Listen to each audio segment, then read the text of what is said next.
देखिए 20 साल ये वॉर ऑन टेरर और ऑपरेशन एंड्योरिंग फ्रीडम और इसको एक मरले पे तो इटर्नल फ्रीडम का नाम भी दे दिया था जॉर्ज बुश ने। इसको क्रूसेड्स का नाम भी, सिलेबी जंग भी कह दिया था और एंड्योरिंग जस्टिस भी कह दिया था। जिसके बाद फिर ये हुआ कि जी वहाँ यहाँ तो मुसलमान हैं तो अफगानिस्तान में ज़्यादा मसाइल ना खड़े हो जाएं, तो फिर उसके नाम तब्दील होते रहे। ये तो सिर्फ हमें नज़र आ रहा है कि एक मुहतात अंदाजे के मुताबिक 3 लाख अफगान सरजमीन पे लोग जानों से गए हैं। पाकिस्तान में जो शहादतें हुई हैं वो इससे अलग हैं। ये 2-3 ट्रिलियन डॉलर्स को तो आप एक तरफ कर दें, मैं आपसे बात कर रहा हूँ कि जो इंसानी खून गिरा है और किसी एक इंसानी जान की कोई कीमत नहीं होती, चाहे वो अमेरिकन हो या वो मुसलमान हो या वो कोई किसी मुल्क का हो, हिंदू हो, क्रिश्चियन हो, उससे हट के अफगान हो। और अरबों खरबों डॉलर्स तो डूब गए थिंक टैंक्स पे, जो किताबें लिखी गई। और मैंने कभी इतना सख्त लफ्ज़ इस्तेमाल नहीं किया इन तमाम सालों में, लेकिन मेरा ख्याल है कि हज़ारों लाखों तो नहीं, हज़ारों की तादाद में, ये शायद लाखों, वो तमाम लोग जो पिछले 20 साल बैठ के लेक्चर्स देते रहे हैं और किताबें लिखते रहे हैं। कोई इस्लाम के ऊपर किताब लिख रहा है, कोई जमहूरियत पे किताब लिख रहा है, कोई इंसानी हकूक़ पे, उनको आज सिर्फ एक काम करना चाहिए, उनको डूब के मर जाना चाहिए अगर उनमें इतनी सी भी गैरत और शर्म है। इससे कतई नज़र कि वो तालिबान के का जो हुक्मरानी का तरीका है या जिस तरह वो इस्लाम के बारे में बात करते हैं, इंटरप्रिटेशन करते हैं, मुख्तलिफ अक्सरियत लोगों की दुनिया में इख्तिलाफ करती है। मुख्तलिफ मसालिक, मुख्तलिफ मज़ाहिब के दरमियान बहसों मुबाहिसात है।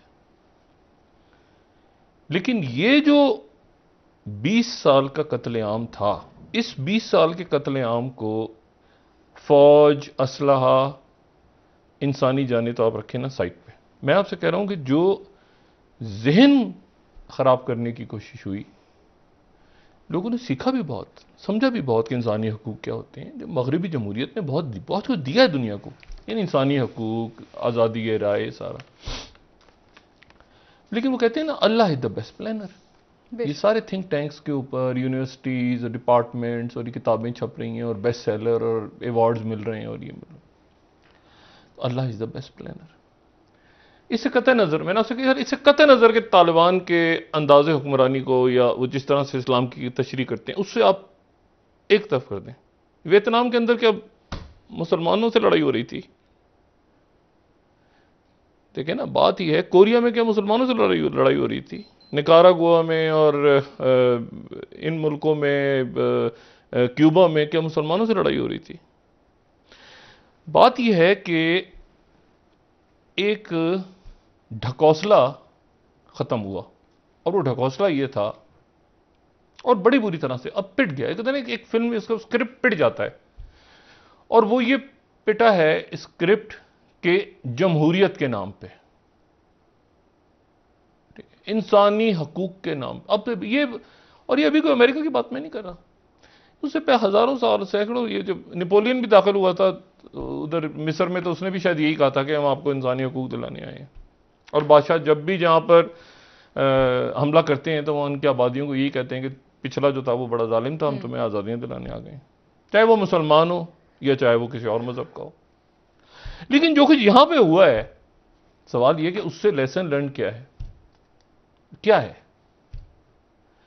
देखिए ना, अमेरिका एक पावर है और एक सुपर पावर इमर्ज हो रही है दूसरी। अमेरिका जो है उसने, प्रेसिडेंट बुश ने क्या किया? सवाल ये है ना कि वो क्या, ये तो फैसला 15 साल पहले हो गया था कि यहां पे जंग नहीं जीती जा सकती, और तो उसके बाद ये तमाम जो मामले थे ये क्यों चलते रहे?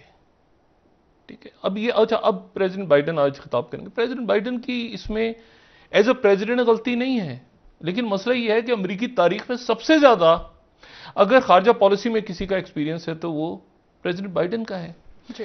अब तो इनकी, ये तो ट्रंप अपना मलबा डाल गया, ये जो मलबा डाकें या जो भी कहें, अब आप मुनाफिकत देखें, ट्रंप की जो रिपब्लिकन पार्टी है वो इन्हें कोस रही है कि आप इस्तीफा दें और ये करें और ये झुक गए बिक गए, फलां हो गया ढिमाकना हो गया, और हमारा ट्रंप जो था ना झुकने वाला ना बिकने वाला, ठीक है ना, वो एक नारे लग रहे हों।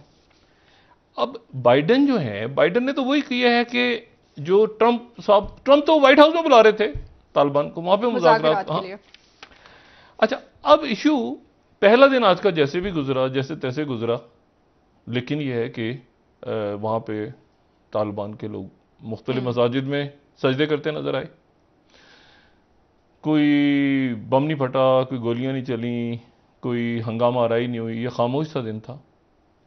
और इस खामोश से दिन में जो है वो अभी बहुत सी दुनिया ये समझने की कोशिश कर रही है। अच्छा, इस वक्त दुनिया का जो फोकस है, जो हम भी बात करते हैं ना, ग्रे जोन वॉर और ये सारा वही फोकस है, खाना जंगी हो जाएगी, ये लड़ेंगे आपस में, मरेंगे आपस में, ऐसे ये लड़ेंगे आपस में तो उनका फायदा होगा।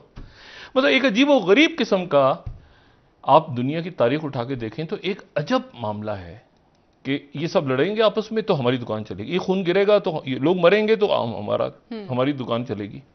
अच्छा, इससे कोई गर्ज नहीं है कि ये मुसलमान हैं या वो, मतलब वो दाइश उनसे लड़ जाए तो भी अच्छा है, वो उनसे लड़ जाए तो भी अच्छा है, वो आपस में उधर खाना जंगी हो जाए तो भी अच्छा है, वो हुतीज जो है वो सऊदी अरब पे मिसाइल मार दें तो भी अच्छा। मतलब हर काम के अंदर मतलब कुछ ना कुछ, कोई ना कोई खून खराबा होना चाहिए, तालीम नहीं होनी चाहिए, सेहत नहीं होनी चाहिए, शऊर नहीं मिलना चाहिए लोगों को। और जो शऊर मिलता भी है तो क्या मिलता है कि जी मिसाइल कैसे बनाना है, ठीक है, और वेपन कैसे बनाना है, और जदीद तरीन ड्रोन कैसे ईजाद करना है जिससे आप RX-9 बना के मारेंगे, जिसमें एक्सप्लोजिव ना हो बल्कि उस लोहे के कटर्स हों जो काट देते हैं, पर खच्चे जो कीमा, जैसे वो कीमा बनाने वाली मशीन होती है ना, इस तरह का मवाद होता है अंदर, जदीद तरीन होता है। और उसके बाद वो जहां जाके अगर गलत लग जाए तो ठीक है, 6-7 बच्चे चले गए जानों से, कीमा बन गया उनका, ठीक है, पर खच्चे उड़े लेकिन वो कीमा बनने के, क्योंकि वो लेटेस्ट वेपन्स हैं। अच्छा, अब इसमें तो एक तो बात यह है कि द डे आफ्टर कि अब क्या, 3 दिन तक गालिबन वहां इजलास हुआ है, जो खबरें आ रही हैं, खैर मुसद्दिका जब तक वो खुद फाइनल नहीं करते, लेकिन अफगानिस्तान से खबरें आ रही हैं कि जी वहां पे उन्होंने एक अपनी कैबिनेट को, उन्होंने मुल्ला बरदर जो हैं वो गालिबन उनके वजीर खारजा होंगे, और मुल्ला उमर के जो साहबजादे हैं मुल्ला याकूब वो वज़ीर दिफा होंगे, और सिराज अहमद हक्कानी जो कि खलीफा हक्कानी के नाम से मारूफ हैं वो वज़ीर दाखिला होंगे। ये इतलात आ रही हैं गैर मुसद्दिका, तो वो एक आध दिन में अपनी कैबिनेट अनाउंस करेंगे।